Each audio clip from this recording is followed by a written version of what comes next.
Hi guys, welcome back. Now, as you know, the vault has been patched and probably the doors will be patched as well soon. So it got me thinking, how can I make another cheap but super strong solo base? Well, I thought I'd try and use the land that's around us and use the old Un-Lootable. Now, you see here, we have a simple base, but this section here makes it extremely difficult. Using the old Un-Lootable that I used before makes it OP, to be honest. Now, this front section here, you can do it any way you want. I've done a tutorial on how to get it the exact same as what I've done here. However, you can go freehand on this, it's completely up to you.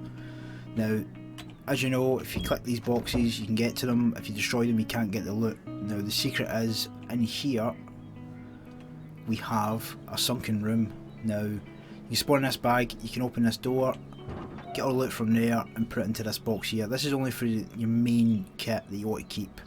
Now, there's different ways of doing this section. You can play around with it in a creative server, get it how you like it.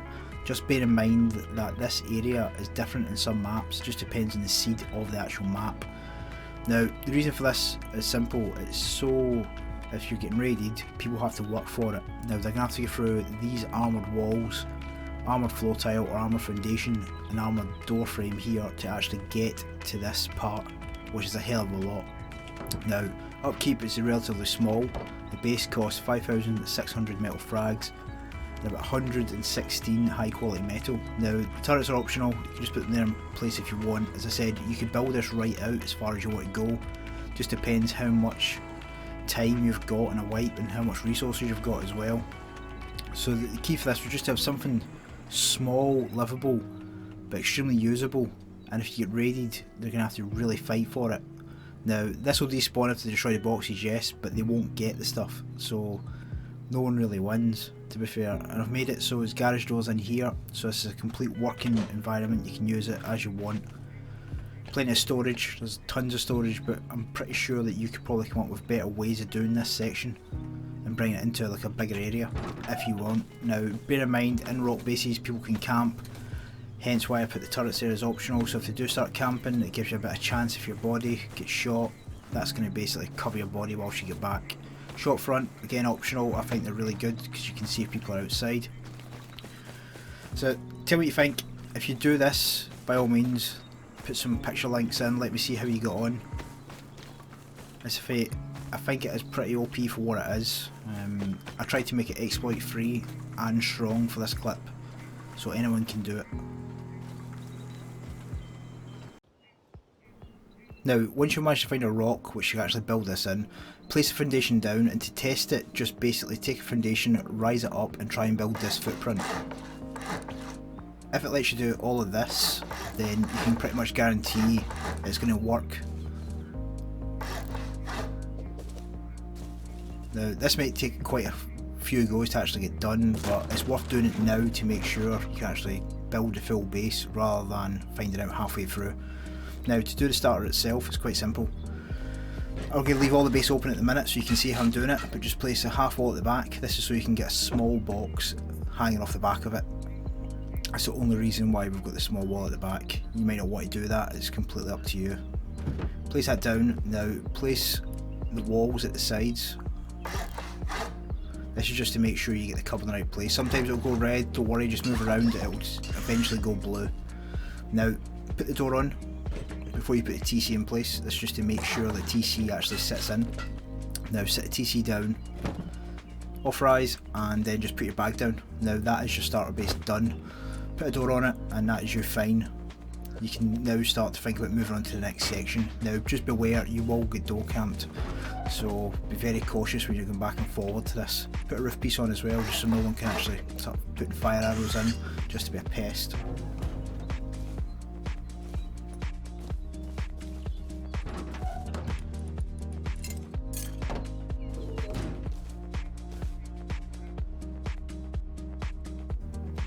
Now, moving to the outer part of the base, you're going to put 3 squares in place and just put triangles along the front as we did the first part, showing if it would actually be able to let us build in that area. Now, upgrade all that section when it's done.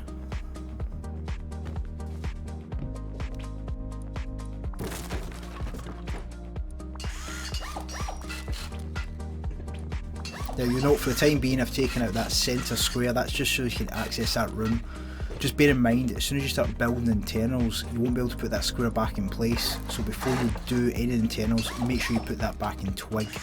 Now see, I'm putting half walls there, that's only so I can put like a shelf space later on. It's up to you if you want to keep doing that.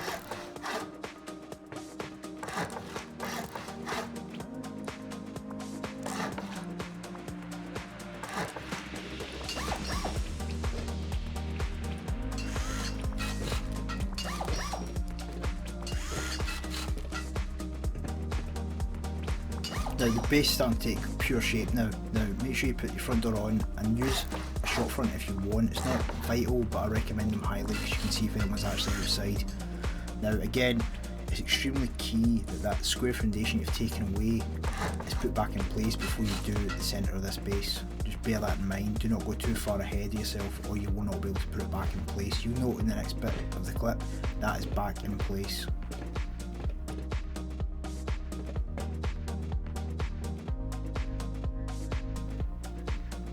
So now that the outer shell is fully complete, we can start working on the inside. You'll see again, as I mentioned, the twig foundation is back in place. Put the half walls up, drop them in, the half walls above. This is just so it makes the vault area extremely secure. Put them in metal for now. You obviously won't have high qual straight away, so this will protect you for a good while. Put the actual shelves in place as well, or floor tiles. They'll act as shelves for you to put all the stuff that you want to put in place, i.e. your workbench or your furnaces, repair bench, etc. Now you're going to put a double door frame at the top of this one. This is just so you can secure whatever you put in this area, and do it in the other ones as well if you want. As I said, this is all freehand, I'm just showing you how I actually done it. Now this can be quite tricky to get in place, you just have to play around with it. Sometimes it is actually easier to put a floor tile in place and jump up in the floor tile.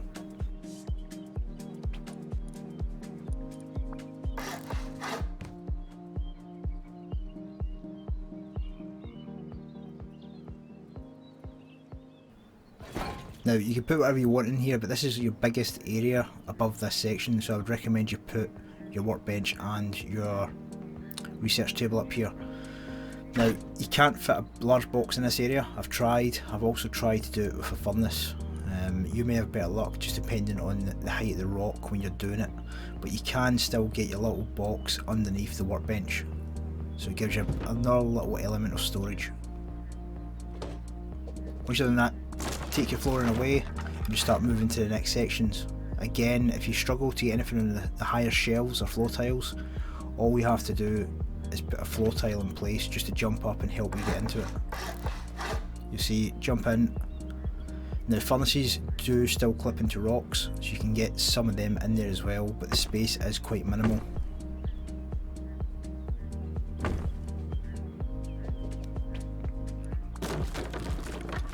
Once that's done, take all the floor tiles away again and just start putting things in place. Now, as I said, certain things clip through rocks, certain things don't.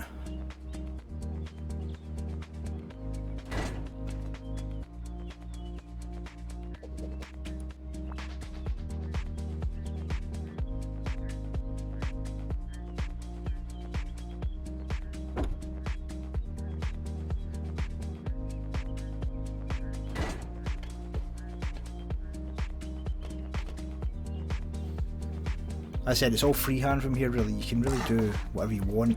I recommend using garage doors wherever you can, because you can leave the base all open when you're online. Just gives you freedom of space to move around.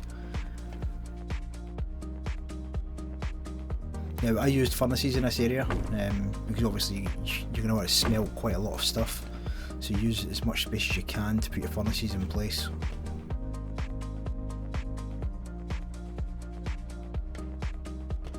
Now you may be limited in some of these rock areas to what you can actually put in place. Now I managed to get a large box in here, you might not be able to depending on how your first foundation or the build goes. So again, just utilise what you can. You are going to have to use scaffold as much as you can by using twig floor tiles. Now this will just make it a lot easier and quicker. Now you can clip some boxes through. It can be very difficult at times. Again, it all depends on that first foundation you set down. Now for here I managed to get a furnace and a large box in place. These are just going to act as drop boxes and just an extra furnace, nothing else.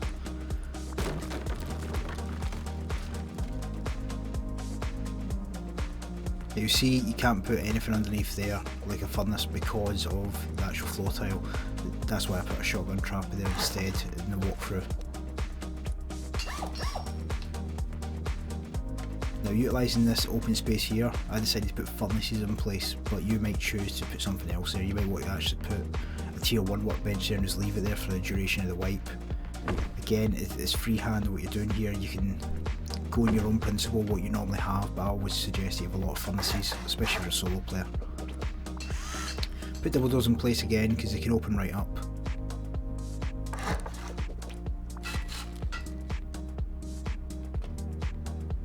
Now you see above it's quite open, so we're going to start actually filling this up with floor tiles and just put like a drop box up at the top of it as well.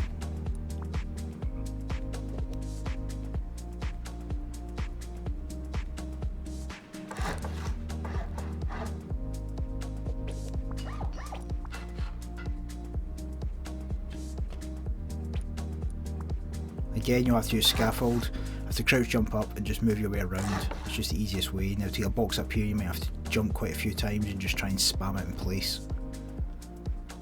But if it does go blue then you can definitely get it in. Now I don't like it like that, I like to have it on the edge. So as I said, I'm just going to spam jump it in place. Once that's done, take away the floor tiles that you've used to get up. And that for me was pretty much the inside done. I added some garage doors and that was this phase complete for me. Put your sleeping bag in, this is vital because your other sleeping bag's inside. Make sure you name as one is inside and one is outside of the actual vault room itself.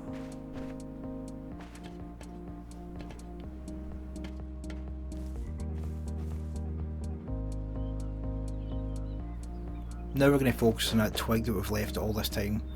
Now basically this is going to be your main section. Now once you're done in here and you want it to start being a spawn section, put some stairs in place. This will stop someone putting a bag down. Make sure you rotate it in a way where no one can actually put it down but you can still access everything. Now put it in place, leave that for me to spawn in, take some materials and just upgrade it. Now the un-lootable section itself, as I said, is going to be armoured. You don't have to do it in armoured, but I recommend you do. This will just make it a lot harder for people to get through. I mean, metal is still quite strong. Now make sure you put your boxes right at the back against the door and make sure you can actually get the code locks on them as well, so rotate them if you have to. Leave a gap so you can get those code locks in and put the actual codes in themselves.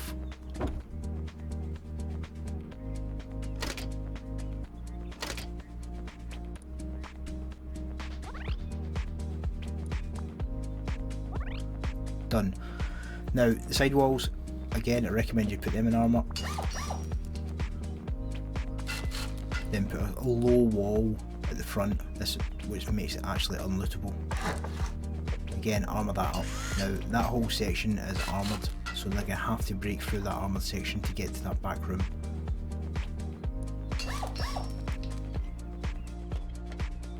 Now just to test it, if I F1 kill, you'll see it actually wake up in the actual vault itself. Now I can access the door, the boxes, the TC, everything that I need to access, and I can pass everything through. Now if the TC is destroyed, the loot will just fall down as well. So that's why the ladders, or sorry, stairs are in place. Now I've armoured that door frame up as well, just because why not. Now just to show you the full cost of this entire base. You see there, it is relatively cheap for what it is, considering the amount of work you have to do to actually raid it. So thanks for joining, and hopefully I'll see you in the next one.